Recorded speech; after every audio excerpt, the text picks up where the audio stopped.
माघ मास महीने का 6वां अध्याय।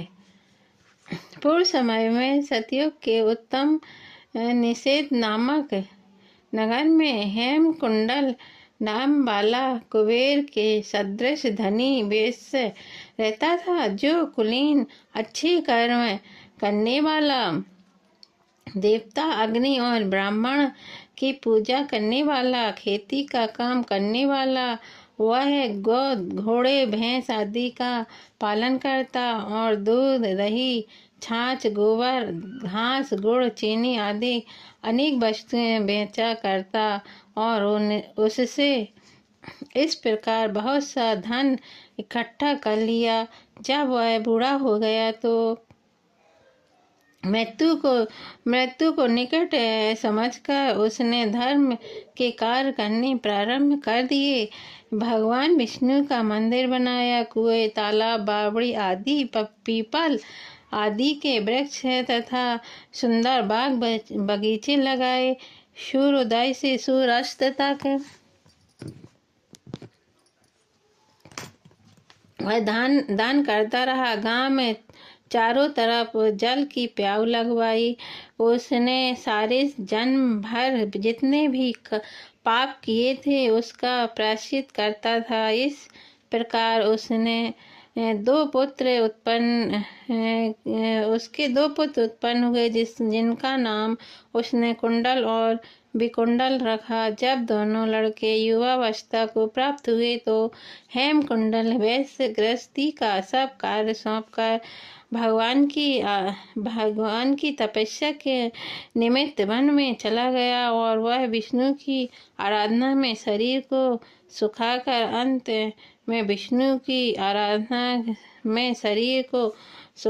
अंत में विष्णु लोक को प्राप्त हुआ। उसके दोनों पुत्र लक्ष्मी के मद में प्राप्त होकर बुरे कर्मों में लग गए। वैश्यगामी वाणी और बाजे लेकर वेश्याओं के साथ गाते फिरते, अच्छे सुंदर वस्त्र पहनकर, सुगंधित तेल आदि लगाकर, भाण और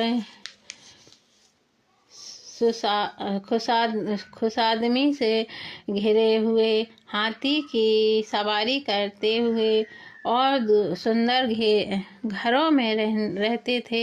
इस प्रकार ऊपर बोए बीज के सदृश वह अपने धन को बुरे कामों में नष्ट करते थे। कभी किसी संत पात्र को दान आदि नहीं करते थे, न ही कभी हवन देवता या ब्राह्मण जी की सेवा तथा भगवान विष्णु का पूजन करते थे।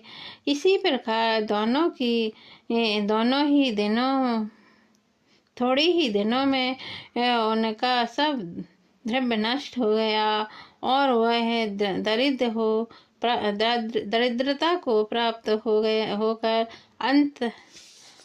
अत्यंत दुखी हो गए। भाई जन सेवक उपजीवी सब इनको छोड़कर चले गए।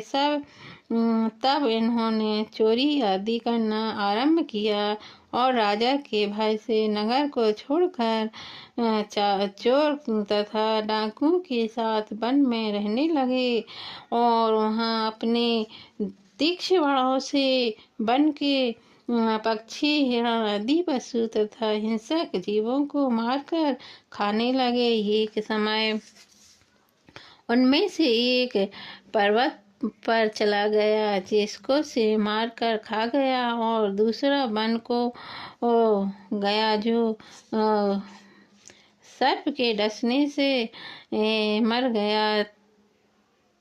तब यमराज के दूत उन दोनों को बांधकर यम के पास लाए और कहने लगे कि महाराज, इन दोनों पापियों के लिए क्या आज्ञा है।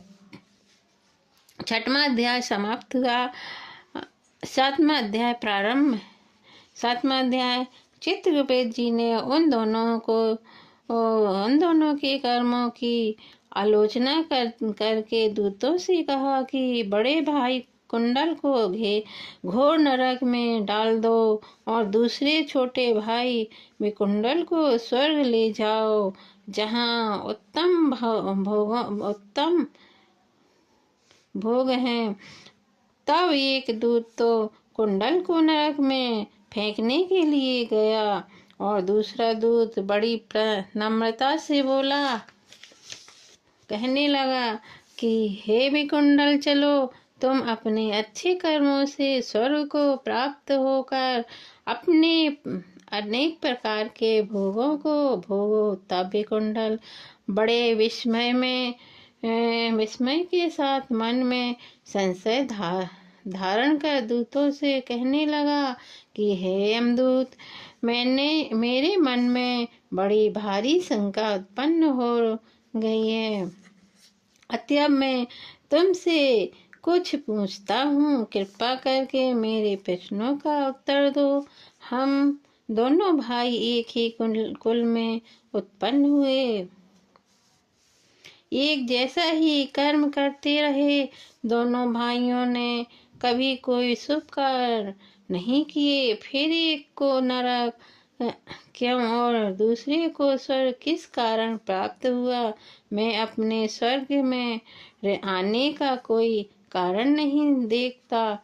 तब यमदूत कहने लगे कि हे विकुंडल, माता पिता पुत्र पत्नी भाई बहन से सब संबंध जन्म के कारण होते हैं और जन्म कर्म के भोगों के लिए ही प्राप्त होता है।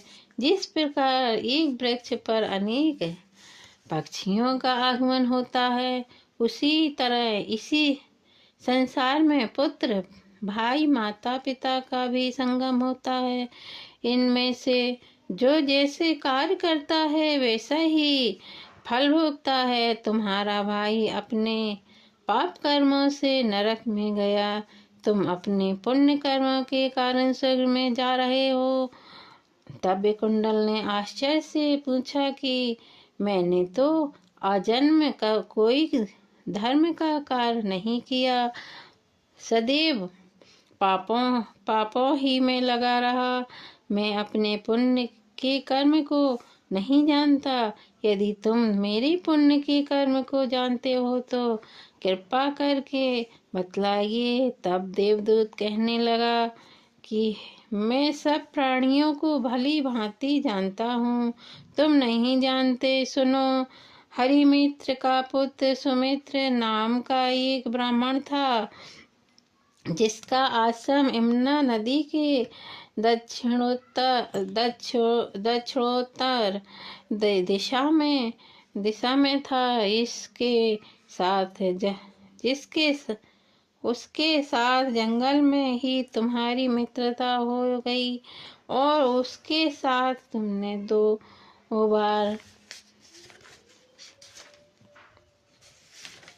बार माघ मास में श्री यमुना जी में स्नान किया था। अब पहली बार स्नान करने से तुम्हारे सब पाप नाश हो गए और दूसरी बार स्नान करने से तुमको स्वर्ग प्राप्त हुआ। सो हे वैश्यवर, तुमने 2 बार माघ मास में स्नान किया, इसी के पुण्य के फल से तुमको स्वर्ग प्राप्त हुआ और तुम्हारा भाई नरक को प्राप्त हुआ। दत्तात्रेय जी कहने लगे कि इस प्रकार वह भाई के दुखों से अति दुखी होकर नम्रता पूर्वक मीठे वचनों से दूतों से कहने लगा कि हे दूतों, सज्जन पुरुष के साथ साथ पग चलने से मित्रता हो जाती है और यह कल्याणकारी होती है। मित्र प्रेम की चिंता न करते हुए तुम मुझको इतना बताने की कृपा करो कि कौन से कर्म से मनुष्य यमलोक को प्राप्त होता है, क्योंकि तुम सर्वज्ञ हो। 7वां अध्याय समाप्त हुआ। श्रीमन्नारायण।